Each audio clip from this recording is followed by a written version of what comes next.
Friends വണ്ടി Reynold ഡസ്റ്ററാണ്. Duster ഏകദേശം ഒരു 1,00,000 ചില്ലാനും കിലോമീറ്റർ ഓടിയിട്ടുണ്ട്. ഇതിൽ കംപ്ലൈൻ്റ് എന്ന് പറഞ്ഞു കഴിഞ്ഞാൽ നമ്മൾ കുറേ ദൂരം ഓടുമ്പോൾ ക്ലച്ച് പെഡൽ ഫുള്ളായിട്ട് താന്നു പോവുക.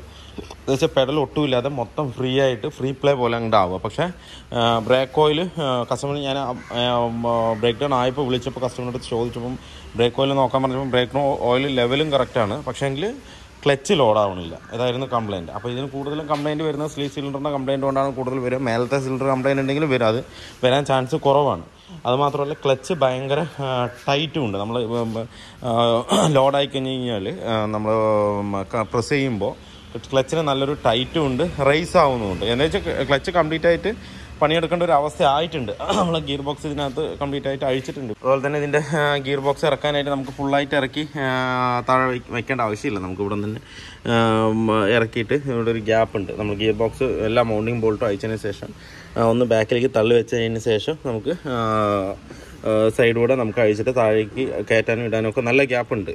അങ്ങനെ ചെയ്യാൻ പറ്റുള്ളൂ. ഇല്ലെങ്കിൽ ക്രോസ് ഇറക്കിയിട്ട് വേണം ഇത് ഇറക്കാനായിട്ട്. ക്രോസ് ഇറക്കിയിട്ടൊക്കെ ചെയ്യാമെന്ന് പറഞ്ഞു കഴിഞ്ഞാൽ ഇതിൻ്റെ ക്രോസ് ബോൾട്ട് ഇരിക്കുന്നത് ഫ്രണ്ടിലും ബാക്കിലും അതിൽ വെള്ളം കയറാൻ ചാൻസ് കൂടുതലാണ്. അപ്പോൾ തുരുമ്പ് പിടിച്ചിട്ടുണ്ടെന്നുണ്ടെങ്കിൽ നമ്മൾ അഴിക്കുമ്പോൾ എങ്ങാനും സ്ട്രക്കായി പോയി കഴിഞ്ഞ് കഴിഞ്ഞാൽ പിന്നെ ആകെ ബുദ്ധിമുട്ടാവും. പിന്നെ അങ്ങോട്ടും ഇല്ലാത്ത അവസ്ഥയും. പിന്നെ അത് മൊത്തം കട്ട് ചെയ്ത് ചെയ്തിരിക്കുന്ന ഭാഗത്ത് ചെറുതായി കട്ട് ചെയ്ത് ഹോൾ ചെയ്ത് ബോൾട്ടൊക്കെ വെൽഡടിച്ചിട്ട് വേണം പിടിപ്പിക്കാനായിട്ട്. അതിനേക്കാളും നല്ലത് നമുക്ക് ഗിയർ ബോക്സ് ഇറക്കി ഒരു തൊട്ട് ബാക്കിലേക്ക് ആക്കി വെച്ച് കഴിഞ്ഞാൽ ഈസി ആയിട്ട് നമുക്ക് പണിയെടുക്കാൻ പറ്റും.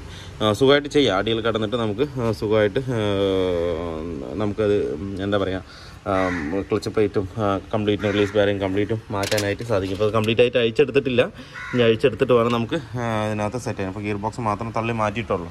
ഇനി അഴിച്ചെടുത്തിട്ട് വേണം കംപ്ലീറ്റ് സെറ്റ് ചെയ്യാനായിട്ട്. നമ്മൾ എടുത്തിരിക്കുന്ന പാർട്സ് എന്ന് പറഞ്ഞു കഴിഞ്ഞാൽ ക്ലച്ച് സിലിണ്ടർ ലൂക്ക് തന്നെയാണ് എടുത്തിരിക്കുന്നത്. ഓയിൽ വരുന്നതും ലൂക്ക് തന്നെയാണ്. സിലിണ്ടർ എടുത്തിരിക്കുന്നത്.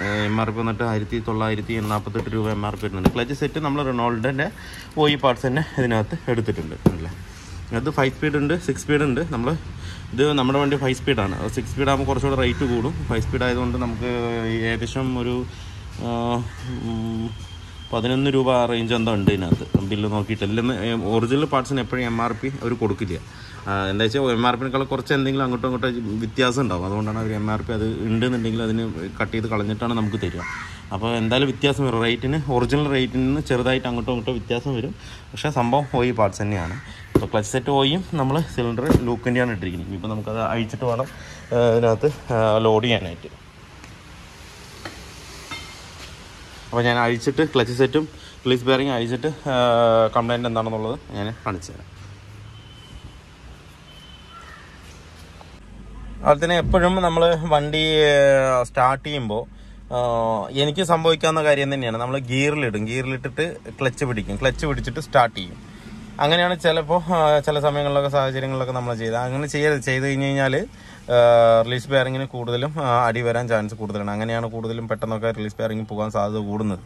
നമ്മളിപ്പോൾ ചവിട്ടി പിടിച്ചിട്ട് സ്റ്റാർട്ട് ചെയ്യുമ്പോൾ ആ ഒരു എന്താ പറയുക, പെട്ടെന്നുണ്ടാകുന്ന ഒരു ടോർക്ക് അതിനകത്ത് വരും. നമ്മൾ നോർമലി വണ്ടി റണ്ണിങ്ങിലെ ക്ലച്ച് പിടിക്കുമ്പോഴും അങ്ങനെ തന്നെയാണ് സംഭവിക്കുന്നത്. എങ്കിലും നമ്മൾ ക്ലച്ച് പിടിച്ചുകൊണ്ട് വണ്ടി സ്റ്റാർട്ട് ചെയ്യരുത് എപ്പോഴും. എനിക്കും എപ്പോഴും സംഭവിക്കുന്ന കാര്യം തന്നെയാണ്. ഞാനും ഗിയറിലിട്ടും കണ്ട് ക്ലച്ചും ചവിട്ടിയിട്ട് വണ്ടി സ്റ്റാർട്ട് ചെയ്യും. അത് എപ്പോഴും ഉണ്ടാകുന്നതാണ്. അത് ക്ലച്ചിന് ഒരുപാട് ബാധിക്കുന്ന കാര്യം തന്നെയാണ്. റിലീസ് ബെയറിങ്ങിനൊക്കെ കൂടുതൽ പെട്ടെന്നുള്ളൊരു ടോർക്ക് വരുന്നത് പോലുള്ള ഒരു കഥ അതിനകത്ത് വരുന്നത് ബുദ്ധിമുട്ട് തന്നെയാണ്. നോർമലി പോകുമ്പോൾ നമ്മൾ ക്ലച്ച് ചവിട്ടണം, ഗിയർ ചേഞ്ച് ചെയ്യണം, അതൊന്നും കുഴപ്പമില്ല, അതൊക്കെ നോർമലാണ്. പക്ഷേ ഈ ഒരു കാര്യം മാത്രം നമ്മൾ ശ്രദ്ധിക്കണം എപ്പോഴും. അങ്ങനെ വരുമ്പോൾ നമുക്ക് ഹൈഡ്രോളിക് ക്ലച്ചൊക്കെ ആണെന്നുണ്ടെങ്കിൽ പെട്ടെന്ന് തന്നെ അത് കംപ്ലൈൻറ്റ് വരാൻ സാധ്യത കൂടുതലാണ്. അതും പ്രത്യേകം ഒന്ന് ശ്രദ്ധിക്കണം അത്.